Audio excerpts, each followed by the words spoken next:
Hello, I'm Liao from Taiwan. I'm honored to have this opportunity to accept the invitation of the organizer, Peace Dream Forum, to share my views from Taiwan with you from all over the world.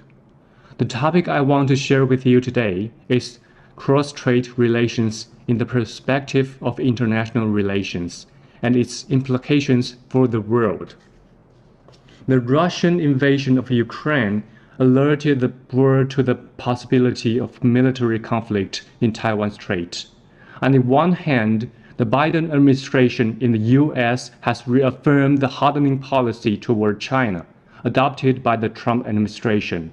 On the other hand, Ukraine's will and ability to resist Russia has caused the Xi Jinping administration, which intends to complete the reunification of Taiwan during its term of office, to re-evaluate the possibility of a military invasion of Taiwan. What is certain is that the Russian-Ukrainian war and China's expansionist policies after its rise to power are gradually changing the world's geopolitical landscape. Taiwan, as a small state in the gap between the United States and China, will become an important case study of the conflict resolution in international politics. The presentation I will analyze the cross-strait relationship, that is, the relationship between Taiwan and China, by taking international relations and domestic politics as the element of analysis, and by taking the different stages of the post-World War II period as the timeline. I will analyze the cross-strait relations in different periods with the following 5 elements: Taiwan's domestic politics, Taiwan in international relations, China's domestic politics, China in international relations, and cross-strait relations. Then I distinguish the stages of cross-strait relations into 7 major periods. The first stage is 1949 to 1971, continuation of the Civil War, an early stage of cross-strait partition. Modern China was founded in 1912, but it was not until 1949 that 2 sides of Taiwan Strait were separated. From 1945, the end of World War II, until 1949, the Kuomintang and the Chinese Communist Party fought a civil war in mainland China. In 1949, the Chinese Communist Party established a regime and ruled mainland China, while Kuomintang moved its regime to Taiwan after losing the civil war.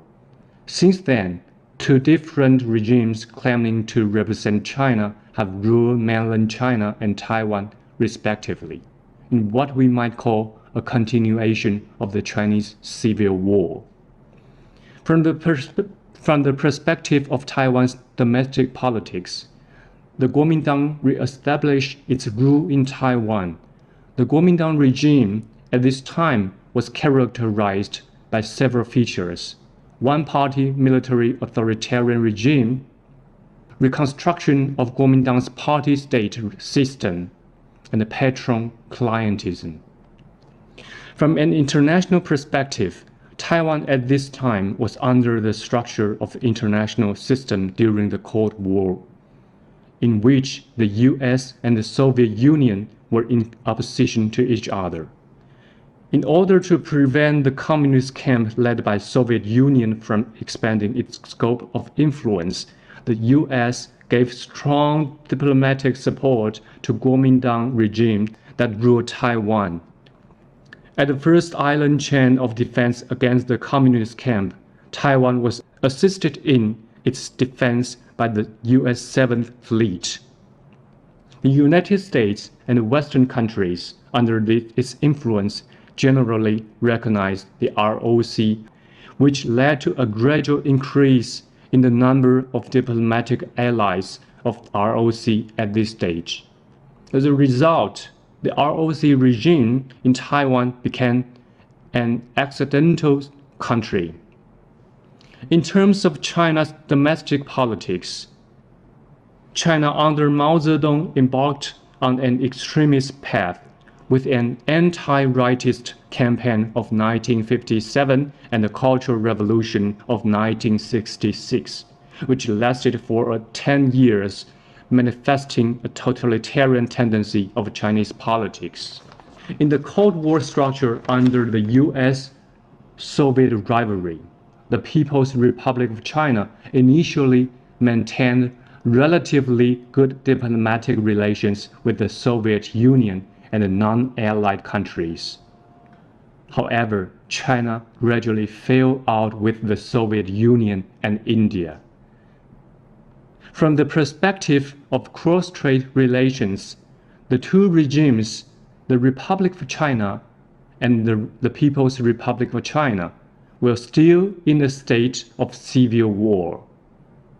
The main reason was that both regimes claimed to be the only legitimate representative of Chinese sovereignty. Therefore, both regimes tried to eliminate the opposing regimes by military means at this stage. The most typical example is the Second Taiwan Strait crisis, which took place in 1958 on Taiwan's outlying island of Kinmen. The second stage, 1971 to 1979, drastic change of the international situation and change of China's representation in the United Nations. The 1970s were a time of drastic changes in the international scene. The change in the strategy of the Western country led by United States to unite with China to contain the Soviet Union led to a dramatic increase in the international status of the People's Republic of China and the gradual loss of international recognition of the Republic of China. During this period, Taiwan was mainly subject to changes in the international status of the ROC regime. The U.S. adopted a foreign policy strategy of making alliance with China in order to contain the Soviet Union. The ensuing events were the following. First, the ROC's representation in the United Nations was replaced by the PRC in 1971. Secondly, Japan and the United States broke off diplomatic relations with the ROC and established diplomatic relations with the PRC. The changes in the international environment greatly affected the deployment of Taiwan's domestic politics during this period. During this period, Taiwan had experienced rapid economic growth in the 1960s and had become a newly industrialized economy. Similar to the other countries of the Four Asian Dragons, South Korea, Singapore, and Hong Kong, Taiwan's economic development was based on political authoritarianism with state-led economic policies. During this period, China also experienced tremendous changes in its domestic and international political and economic environment.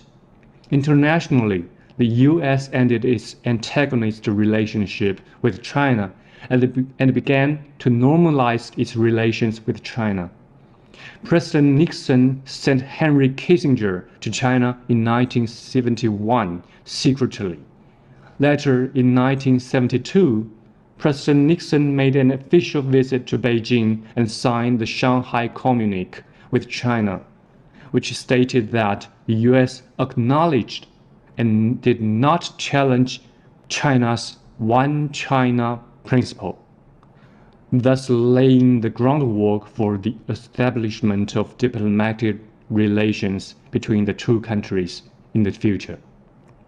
In 1979, the U.S. and China formally established diplomatic relations and signed the U.S.-China Joint Communique on the establishment of diplomatic relations. Cross-strait relations at this time have moved from confrontation of the previous period to a stage of non-communication and non-interaction. The main reason for this was that, in addition to the dramatic changes in the international relations, the regime on both sides of the Taiwan Strait were facing major internal political and social changes.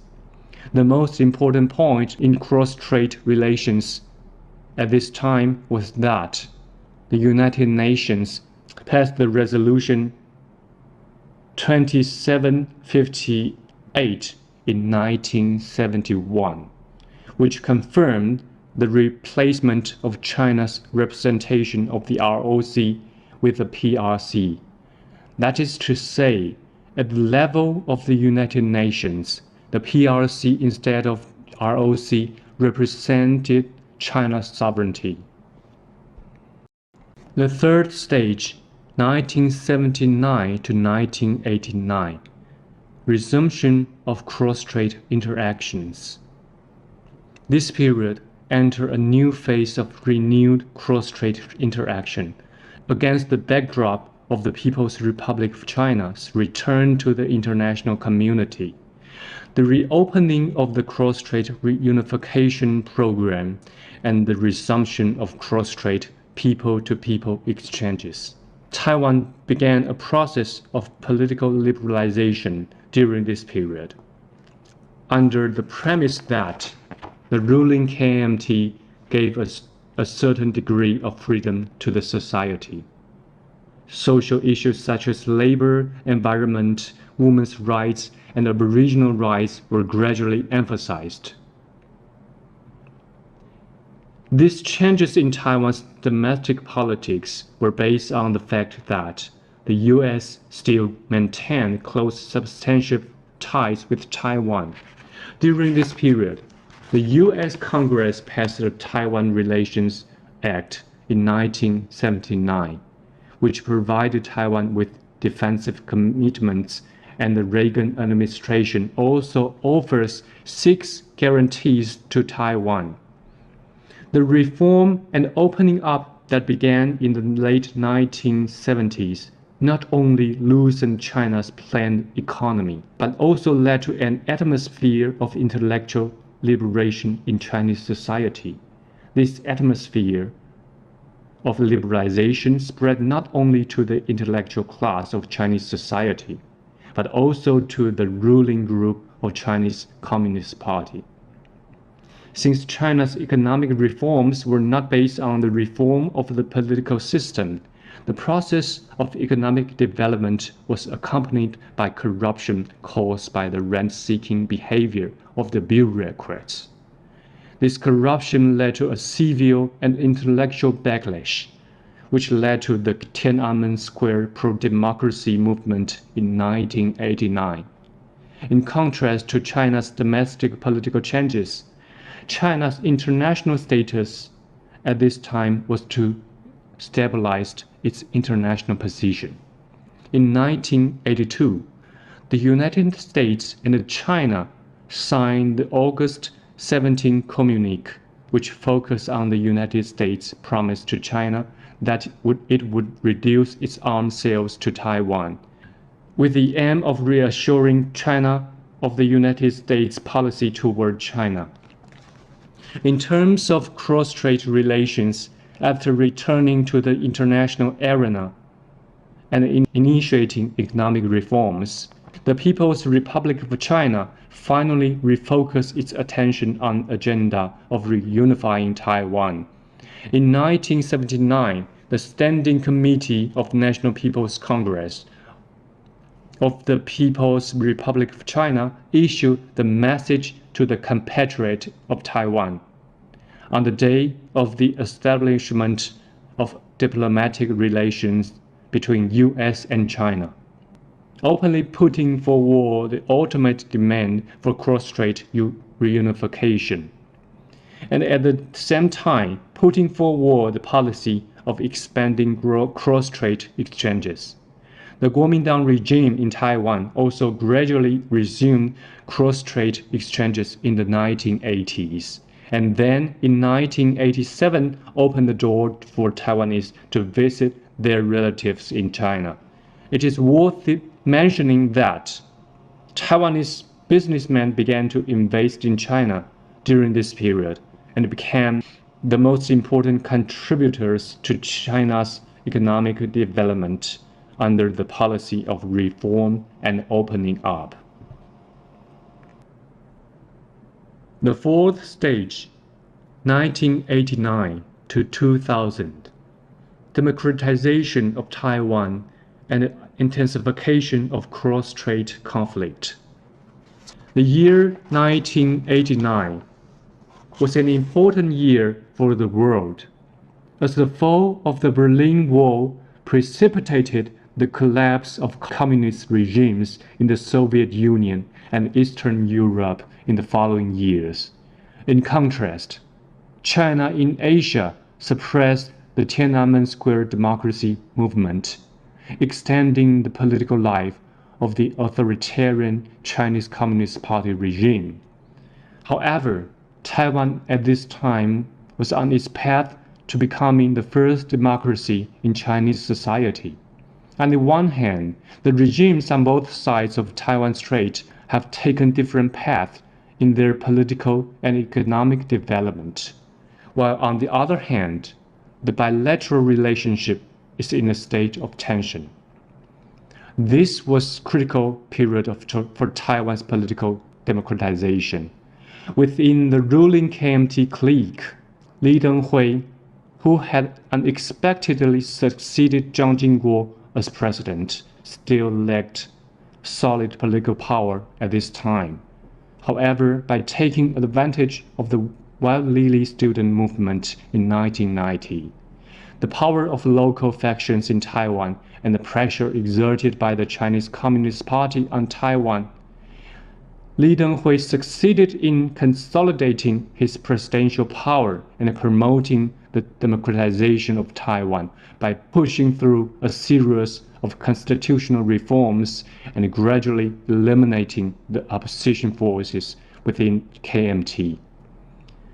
This process of Taiwan's democratization not only accomplished the transition of Taiwan from an authoritarian to a democratic system, but also changed the nature of the ROC's political regime to make the ROC's political regime equal to that of Taiwan, that is to say, the Taiwanization of the ROC. Despite the fact that Taiwan's international status was being suppressed by the return of the People's Republic of China to the international community, President Li Denghui's strategy of pragmatic diplomacy during this period led to an increase in the number of ROC's diplomatic relations. During Li's presidency of ROC, he even successfully visited the United States in the name of visiting his alma mater, Cornell University, and broke through the People's Republic of China's diplomatic suppression on the ROC. This period was an important watershed in the establishment of the political authoritarianism and the economic liberalization model in Chinese domestic politics. The more open political atmosphere since the 1980s came to a halt in 1989 when the Chinese Communist Party regime suppressed the Tiananmen Square pro-democracy movement. China's economic policy after the Tiananmen crackdown also appeared to be more conservative.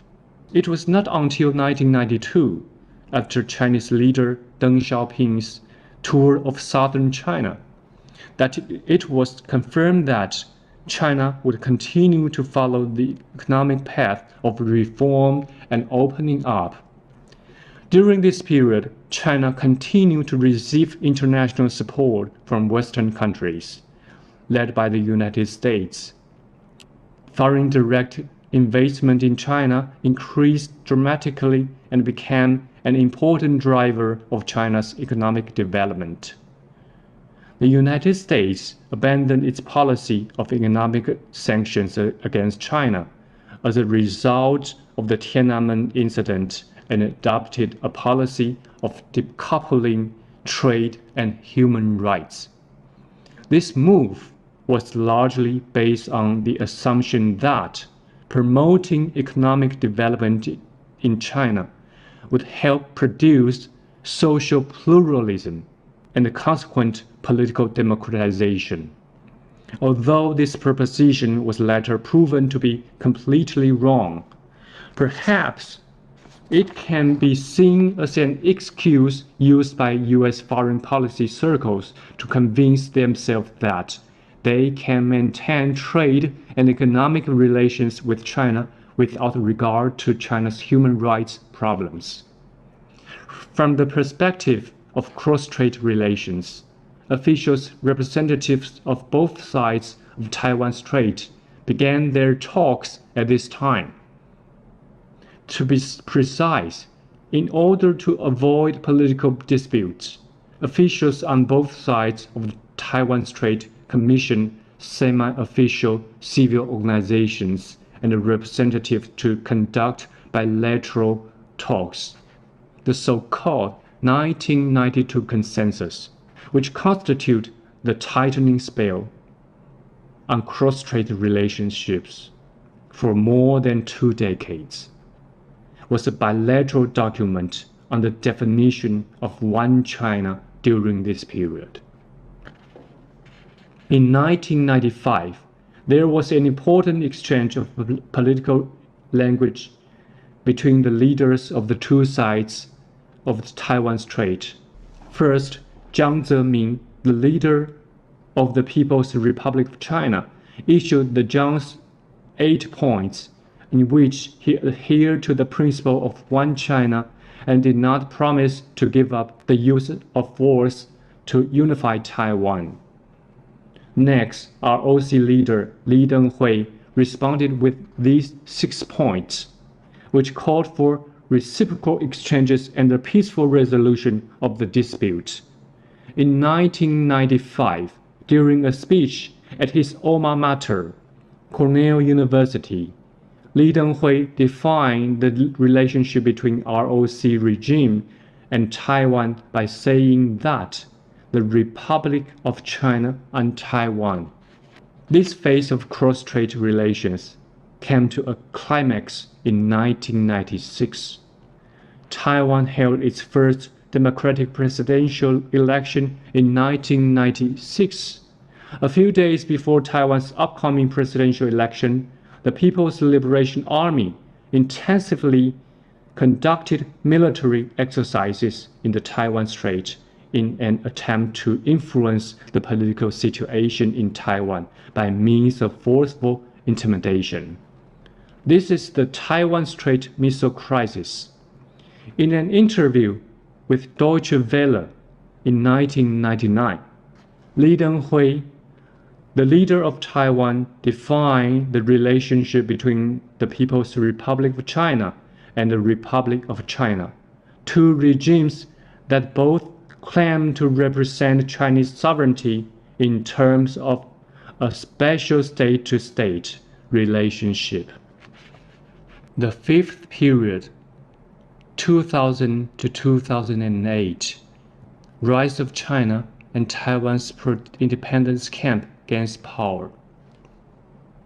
The main axis of this period were the rise of China's power and the pro-independence Democratic Progressive Party gaining power in the ROC regime for the first time. It is worth noting that electoral politics has dominated the political agenda in Taiwan ever since, mainly due to the democratic system's characteristic of pluralistic political competition and regular elections. In terms of Taiwan's domestic politics, Chen Shui-bian, the pro-independence presidential candidate of the Democratic Progressive Party, unexpectedly won the presidential election in the midst of the split in the Kuomintang candidate, thus rewriting the pattern of cross-strait relationships in advance. On the political spectrum, the pan-blue camp, which is more inclined to support cross-strait reunification, and the pan-green camp, which is more inclined to support Taiwan's independence, have begun to witness a growing confrontation. Thus, the polarized politics in Taiwan is a product of the changes that have occurred as a result of the mixing of democratization and the intractable national identity issue of cross-strait reunification or Taiwan independence. Internationally, Taiwan joined the WTO in 2002 in order to better participate in the globalization of the economy. In international politics, President Chen Shui-bian's more radical political discourse in favor of Taiwan's independence, expressed during his second term in office, also caused the U.S. government to be suspicious of the DPP administration. By this time, China was becoming the factory of the world due to the attractiveness of its cheaper labor market to Western companies. Like Taiwan, China joined the World Trade System in 2001 in order to integrate into the world economy. The U.S. Congress also approved permanent normal trade relations with China. In 2008, the Olympic Games were held in Beijing, China's capital city, a move that Chinese officials viewed as an important symbol of the country's transformation from a position of oppression to that of a rising power. In the same year, a group of democracy-minded intellectuals in China issued a declaration document called Charter 08, outlining a vision of China as a constitutional democracy. In terms of cross-strait relations, China has taken a relatively hardliner stance toward Taiwan during DPP government's rule in Taiwan. During this period, there was a lack of an open and frequent official contact between the two sides of Taiwan Strait. Even though there were still business contacts between the people of Taiwan and China, in 2000, when Chen Shui-bian was elected president of ROC, he practiced the 4 no's and 1 without of the cross-strait policy that he mentioned in his presidential inaugural speech. However, Chen Shui-bian's milder line did not induce the PRC to adopt a more friendly attitude toward DPP government. Since adopting a middle-of-the-road approach to the cross-strait issue did not work, Chen Shui-bian turned his attention to regaining his support in the pro-independence camp. He did this by adopting a more pronounced pro-independence stance in his political discourse, the most important of which was the one country on each side in 2002. After Chen Shui-bian was re-elected to a second term as president with his 228 hand-in-hand for Taiwan campaign and his clear call for Taiwan's sovereignty, the People's Republic of China enacted the Anti-Succession Law in 2005, which warned the DPP government not to make any political move in favor of Taiwan independence. The 6th period, 2008 to 2016, cross-strait economic integration and the rising tide of anti-China public opinion in Taiwan. This period was covered by the presidency of Taiwan's Kuomintang regime, Ma Ying-jeou, and was dominated by the signing of cross-strait agreement and exchange policies that began the process of cross-strait economic integration.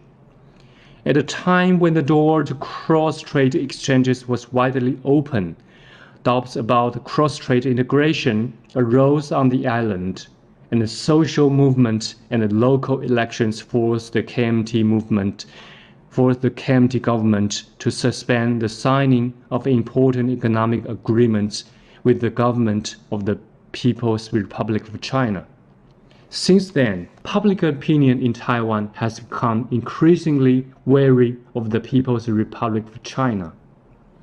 Policies under democratic system are largely determined by electoral politics, which makes it possible for regimes with different political spectrums to come to power with very different foreign policies.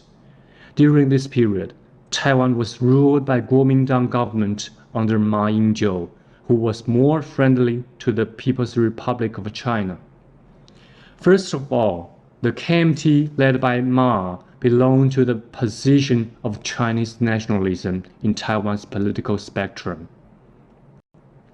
During Ma Ying-jeou's presidency, the Kuomintang, which ruled Taiwan, continued the nationalist viewpoint advocated by Sun Yat-sen and regarded the ultimate reunification of the two sides of Taiwan Strait as an unfinished mission of the modern Chinese Revolution. Secondly, during the KMT authoritarian rule over Taiwan, the KMT used the state-led economic policy, supplemented by excellent economic and technocrats, to build up Taiwan's economic miracle. Since then, economic development has become a signboard of the KMT regime to emphasize its ruling ability. During Ma Ying-jeou's presidency, the KMT also emphasized the importance of economic development by accelerating the integration of economic and trade markets between Taiwan and China, which has become a rising economic power. The KMT government proposed a sign of the Cross-Strait Economic Cooperation Framework Agreement, we call it ECFA, with the People's Republic of China in 2009, and signed the first agreement in the following years. The main purpose of the agreement was to lower the market access barriers between the two sides of Taiwan Strait in the form of a free trade agreement. It was not until Ma Ying-jeou's second term as president that the Cross-Strait Service Trade Agreement was signed in 2013 in an attempt to accelerate cross-strait economic integration during his term of office. This move once again aroused opposition from China skeptics in Taiwan. If we look at Taiwan at this time from an international perspective, Ma Ying-jeou's policy orientation of being closer to People's Republic of China can be interpreted as an attempt to maintain Taiwan's balance between the United States and China. This is evidenced by the fact that although Ma's term of office was characterized by concessions on Taiwan's status and name to the PRC for the sake of Taiwan's international viability, the KMT government's substantial interaction with the United States did not diminish as a result. The U.S. has continued its arms sales to Taiwan during this period, and in 2012, it added Taiwan to its list of visa-free member countries. At this time, the Obama administration was attempting to curb China's military expansion in the Asia-Pacific region with the Asia-Pacific Rebalance policy, still maintain the long-standing One China policy and strategic ambiguity toward Taiwan. After China's accession to the World Trade Organization in 2001, its economy grew dramatically until it became the world's second largest economy in 2010. In 2012, Xi Jinping took over as China's leader. At this stage, China's domestic politics were gradually restricting the space for civil society. The rights protection movements, Weichen movement, which started in 2003, was suppressed, and freedom of speech, freedom of thought, freedom of academia were subjected to increasingly stringent controls.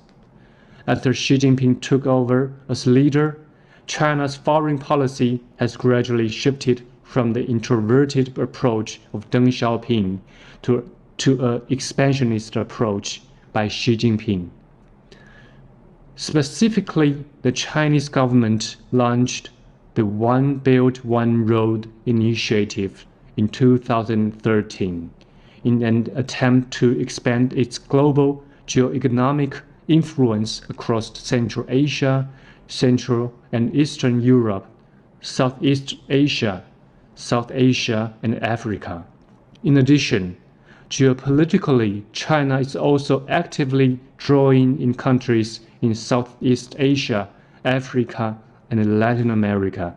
To summarize, China's significant global expansion of influence has not only changed the hegemony of the United States, but also forced most countries in the world to suppress Taiwan's international survival space with its strong influence.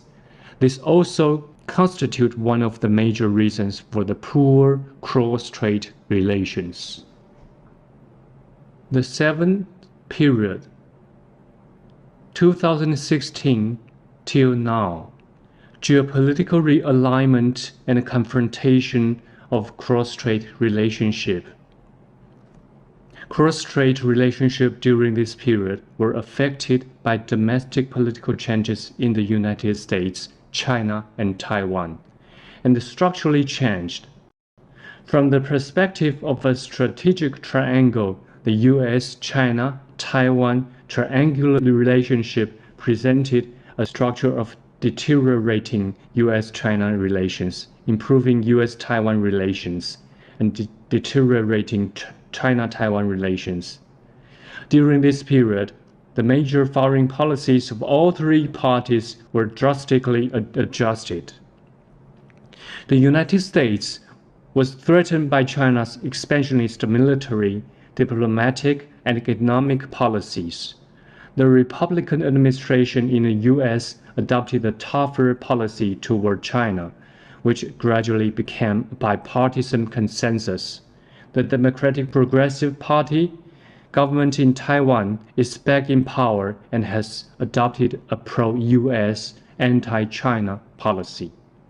Moreover, the mainstream public opinion in Taiwan tends to support this policy. During this period, Taiwan saw a growing wave of anti-China consciousness as a result of the Ma Ying-jeou's administration's policy of intensive economic integration across Taiwan Strait and a high degree of political amity. In 2016, Tsai Ing-wen of the Democratic Progressive Party was elected president. Tsai's attitude toward China was more moderate than that of the previous pro-independence DPP president, Chen Shui-bian, and she tended to use more political language that favored maintaining the status quo. The DPP government's approach to national positioning under Tsai's leadership is generally perceived by Taiwanese public opinion as a nominal abandonment of the DPP's previous course of radicalizing Taiwan's independence. In addition, Tsai has gradually replaced KMT as the spokesperson for maintaining the status quo in Taiwan's political spectrum, as her political rhetoric often emphasizes the position that the Republic of China is equal to Taiwan. Changes in the external environment at this time have affected Taiwan's internal affairs. First, a New Year's Day in 2019, Chinese leader Xi Jinping made an important speech to Taiwan, reiterating his position that he would not rule out the use of force to reunify Taiwan. Taiwan's President Tsai Ing-wen responded that day with tougher and more assertive remarks. The move shifted the focus of the Taiwanese public from domestic affairs to cross-strait and international politics. Secondly, in June 2019, a large-scale anti-extradition law amendment bill movement broke out in Hong Kong, affecting the entire Hong Kong community. This incident has caused the international community and Taiwanese people to be highly vigilant against China's authoritarian rule and human rights issues. These two factors have shifted the focus of Taiwan's presidential election in 2020 to cross-strait relationship and defense of democracy. The anti-China mentality is spreading again in Taiwan's political atmosphere, and is the key factor in Tsai Ing-wen's surge ahead of Han Kuo-yu's 2020 presidential election. The worldwide outbreak of COVID-19 pandemic in early 2020 was once handled well by the Tsai Ing-wen's government, which brought it a high level of public support in the early stages of pandemic. But as pandemic continued for a longer period of time, the DPP's policies on control and vaccines still attracted a lot of skepticism and criticism within Taiwan. At this time, in August 2023, facing the 2024 presidential election, there are at least 3 to 4 possible presidential candidates from all sides of the aisle in Taiwan.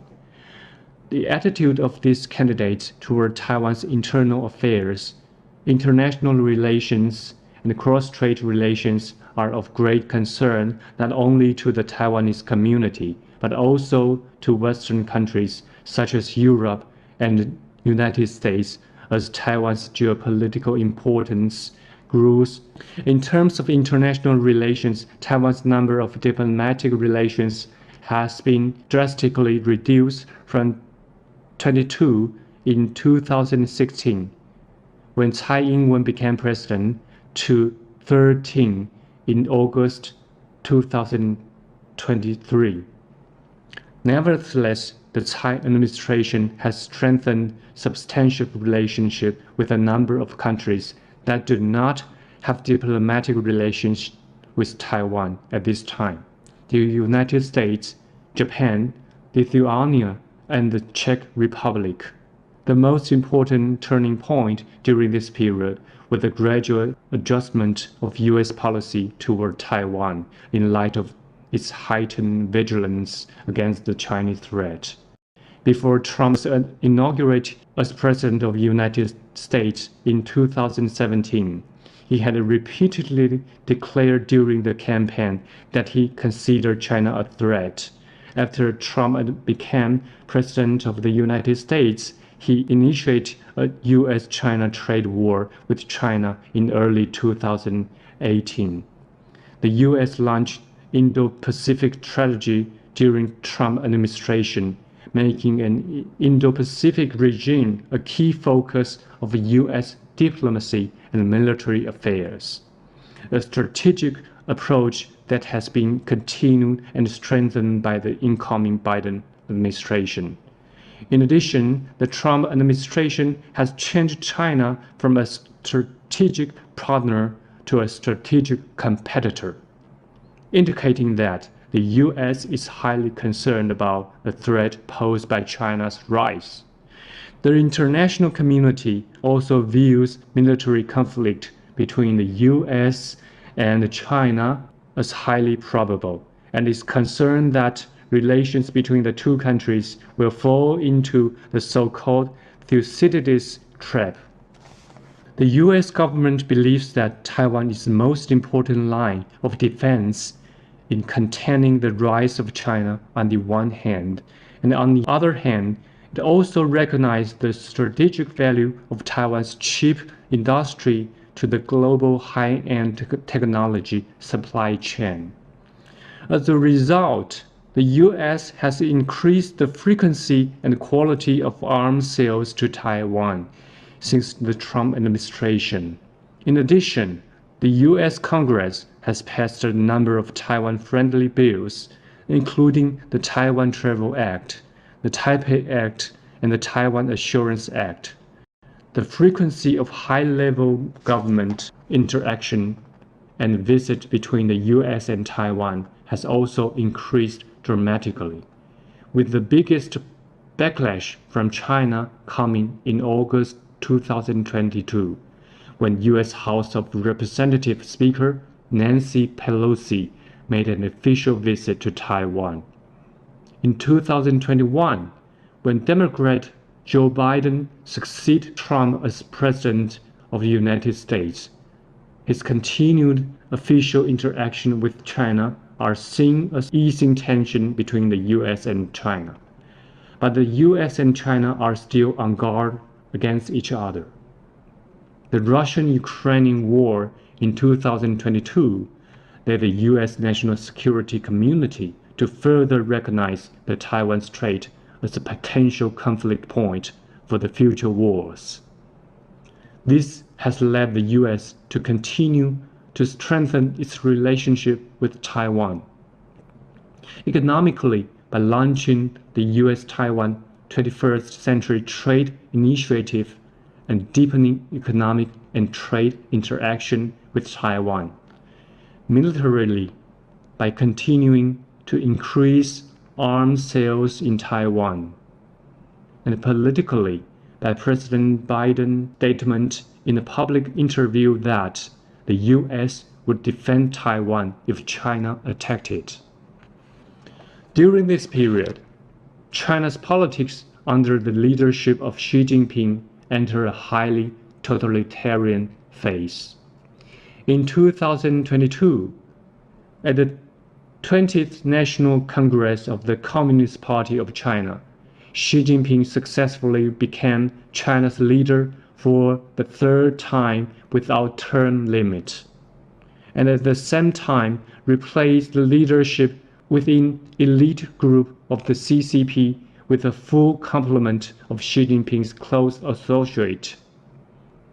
Since then, Xi Jinping has become the most powerful leader of the Chinese Communist Party since the establishment of the regime in 1949, apart from Mao Zedong. At this stage, China's foreign policy was still dominated by its friendship with the countries of the Global South, winning their political support by establishing economic cooperation relations or extending favors to them. In addition, China also maintains good political relations with Russia. The most concrete example is China's attitude toward the Russian-Ukrainian war, which was characterized by a seemingly non-committal attitude toward Russia, but not opposed to it in substance. China's stance on major UN resolutions, especially those related to human rights, is usually similar to that of Russia and non-democratic countries. However, China's military expansion has also attracted backlash from some of the countries with which it has good economic and trade relations. Specifically, China's military expansion in South China Sea has caused some friction within Vietnam and the Philippines and Indonesia. In recent years, China's foreign ministry has made a number of strong diplomatic statements to the United States and other Western countries that violate normal diplomatic protocol and have caused offense to officials and the public in some of these countries. This style of speech by Chinese diplomats has also come to be known as war diplomacy. While many Western countries are highly dependent on China economically, they have also become wary of China spreading its authoritarian political influence around the globe, and have taken varying degree of precautionary measures against China. During U.S. administration from Trump to Biden, a bipartisan political consensus has gradually emerged at home to prevent China's influence from expanding. With the rise of China's national power and global influence, China's policy toward Taiwan has gradually shifted its main axis to accomplishing the great cause of reunification of motherland, which is subordinate to the great rejuvenation of the Chinese nation. As Xi Jinping gradually consolidated its power, he began to focus his attention on resolving the Taiwan issue. For Xi Jinping, fulfilling the mission of reunification with Taiwan is of great importance in establishing his place in modern Chinese history and the history of the Chinese Communist Party. Therefore, on New Year's Day 2019, Xi Jinping once again issued the message to compatriots in Taiwan, reiterating the principle of peaceful reunification and promising to govern Taiwan under one country, two systems.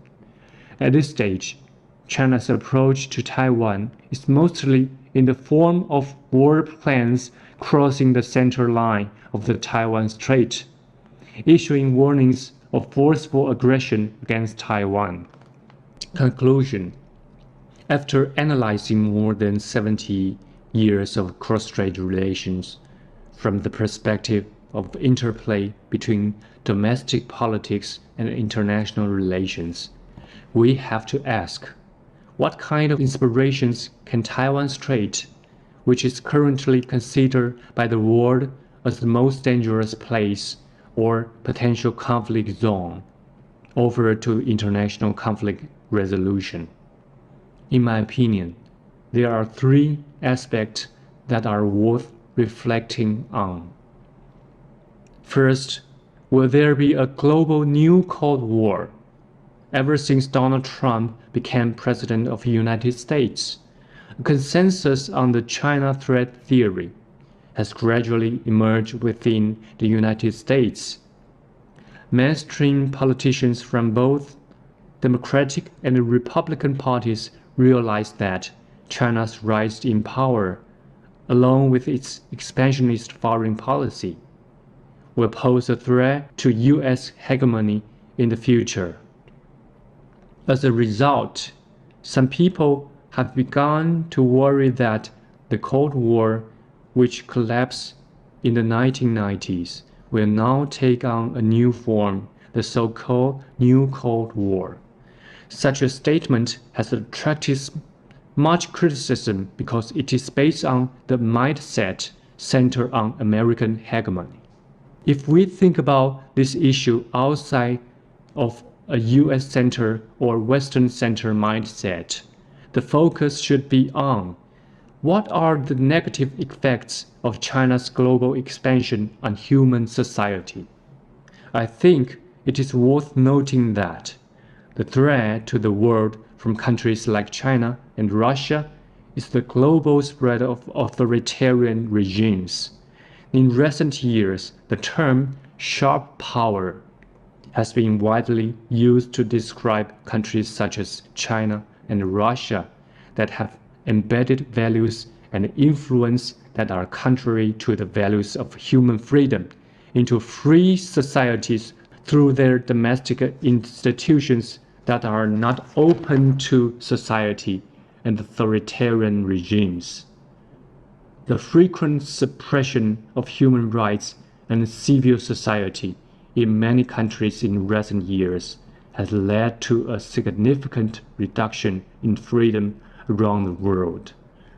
As a result, it is highly likely that in the future there will be an implicit dichotomy between the democratic and authoritarian regime, albeit one that will not be as polarized as it was during the Cold War. Secondly, how can we look at conflict zones around the world from a comparative perspective? There are a number of conflict zones around the world that have received more attention, and their specific contexts are very different. Therefore, the way of resolving conflict in one region may not necessarily be applicable to resolving conflict in another regime. From a comparative point of view, we need to have a deeper and more comprehensive understanding of the nature and dynamic of conflicts in these different regimes. The conflict in Ireland is closely related to religion and historical background of British colonization. The conflict between Israel and Palestine is not essentially an ethnic or religious issue, but a geo-economic and geopolitical hegemony between regional and international powers. The problem between South Korea and North Korea has its roots in the Cold War structure of the rivalry between the two different political regimes of different natures. The conflict between Russia and Ukraine hides complex historical and geopolitical issues between the two countries. As for the long-standing rivalry between Taiwan and China, it has its origins in the unresolved state of the Chinese Civil War and the ensuing problem of international recognition. Thirdly, how do we think about the relationship between the war and peace? If we think about this question in the context of cross-strait relations, we can say that the pursuit of peace is the ultimate goal, but the preparation for war is necessary to contain the threat. The reason for this is that, from Taiwan's point of view, any small country or small state is only destined to be threatened by the aggression of a great power. Although China has often expressed its desire for the peaceful reunification with Taiwan, it has never given up using force against Taiwan. This stance is the main reason for the rising anti-China consciousness in Taiwan. Moreover, the people of Taiwan will not give up their life under a free and democratic system in order to pursue peace and reunification. The reason is that people who are used to democratic election and free society will find it difficult to adapt to living under an authoritarian regime. Thank you very much for your attention.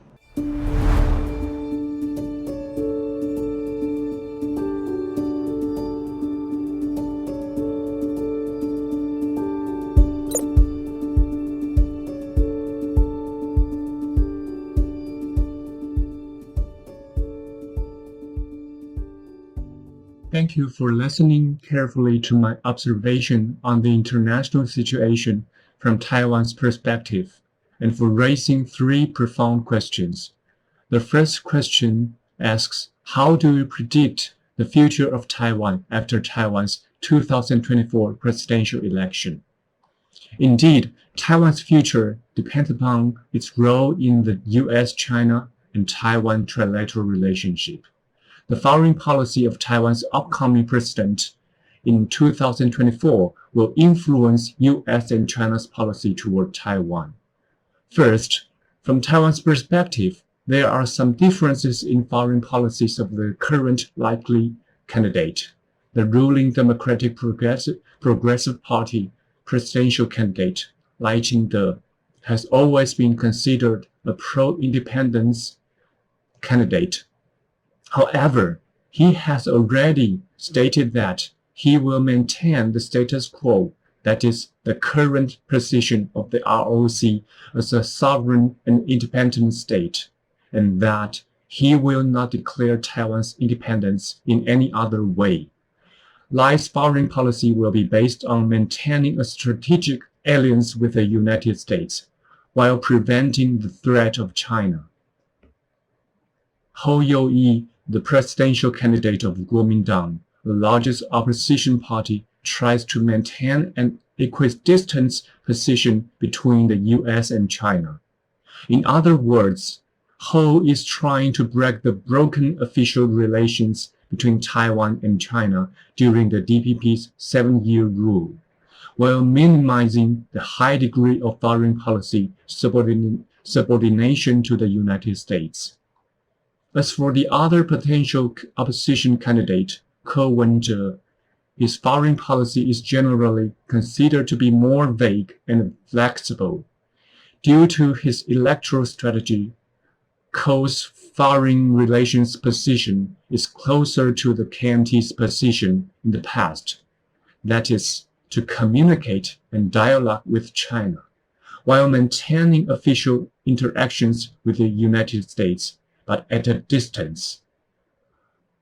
Ko and Hou's cross-strait policies appear to be closer to each other, mainly because in Taiwan's political spectrum, Ko, as a rising political figure, needs to draw votes from KMT supporters.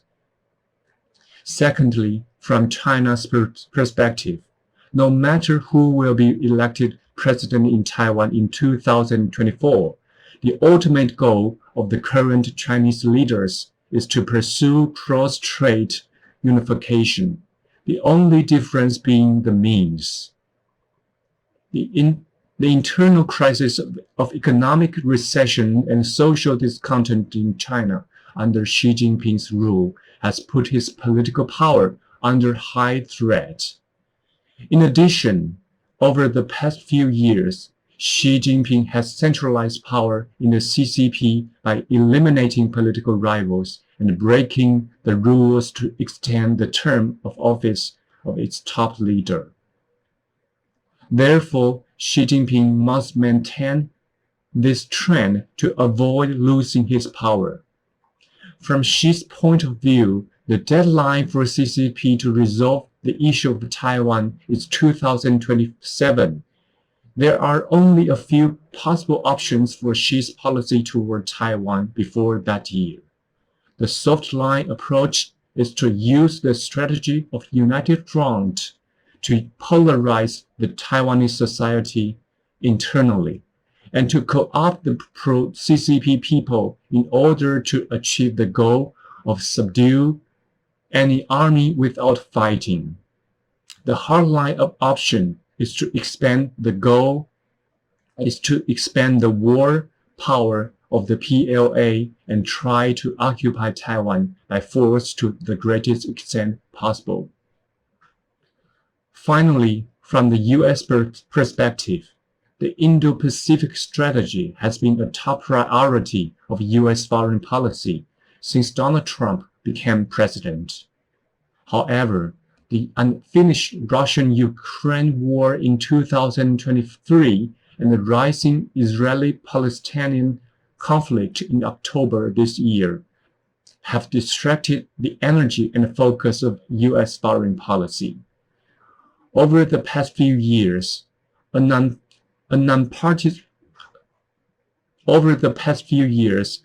bipartisan consensus toward China has emerged in U.S. domestic politics, namely to guard against the continued expansion of China's global geopolitical influence, so as not to threaten U.S. hegemony.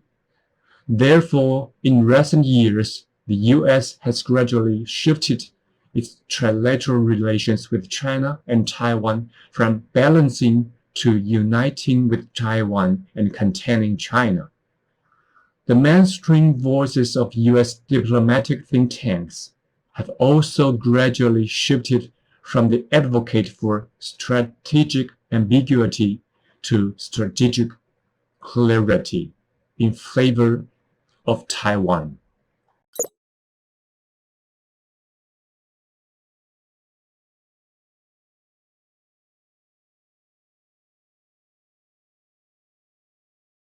The second question asks, would you comment on the regional security dynamics between China and South and North Korea?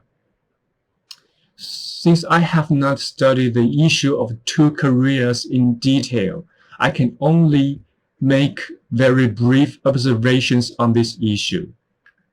My observation is that China's expansion of its authoritarian influence in the world in recent years, coupled with the Russian-Ukrainian war in which North Korea's king has found an opportunity to further strengthen its relationship with both China and Russia, will indeed make the situation on the Korean peninsula more tense.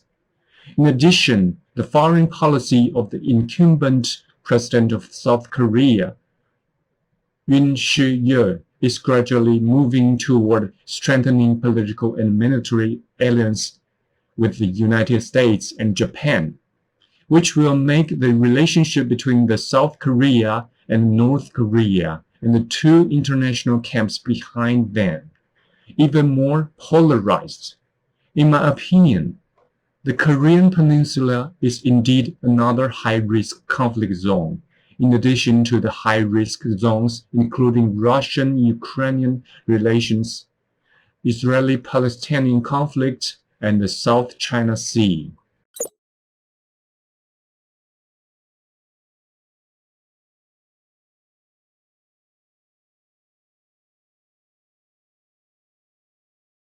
The third question asks, is there any human rights movement under Xi's power?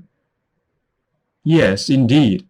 Despite Xi Jinping's increasing authoritarian rule and persecution of human rights since he took power in 2013, there have been human rights movements in China over the past 10 years.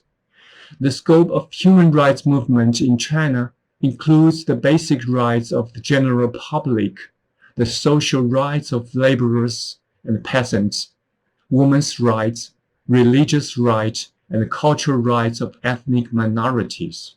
These campaigns are conducted by these people themselves, as well as by human rights lawyers who fight for these people's rights against the state.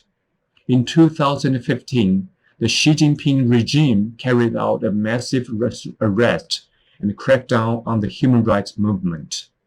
These human rights activists, who were merely fighting for the basic rights granted to the people by the Chinese Constitution, were persecuted and jailed by the state in the name of subversion of state power or inciting subversion of state power.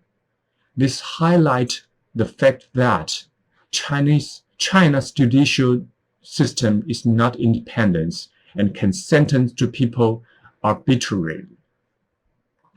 Moreover, in Hong Kong, where one country, two systems was originally practiced, there were two large-scale protests in the past decade.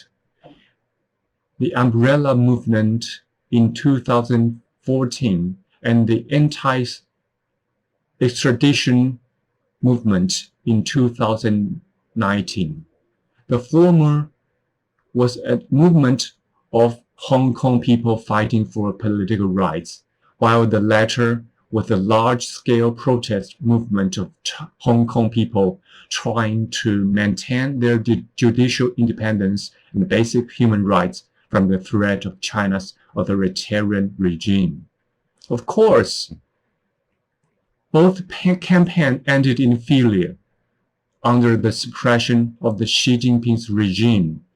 These two movements also led to the implementation of national security law in Hong Kong, which has significantly weakened Hong Kong's freedom. Nowadays, Hong Kong is no longer a free state, city-state. Obviously, with a high degree of centralization of power, Xi Jinping will show greater self-confidence and personal will, both internally and externally. The China dream that he has advocated is a kind of powerful dream. Externally, he will demonstrate his ambition to dominate the world and replace the U.S. in politics, economy, and military affairs, while internally, he will continue to use the stabilizing system to suppress the civil society's human rights movement. To summarize, Xi's rule will continue to use state power to suppress individual rights. Thank you.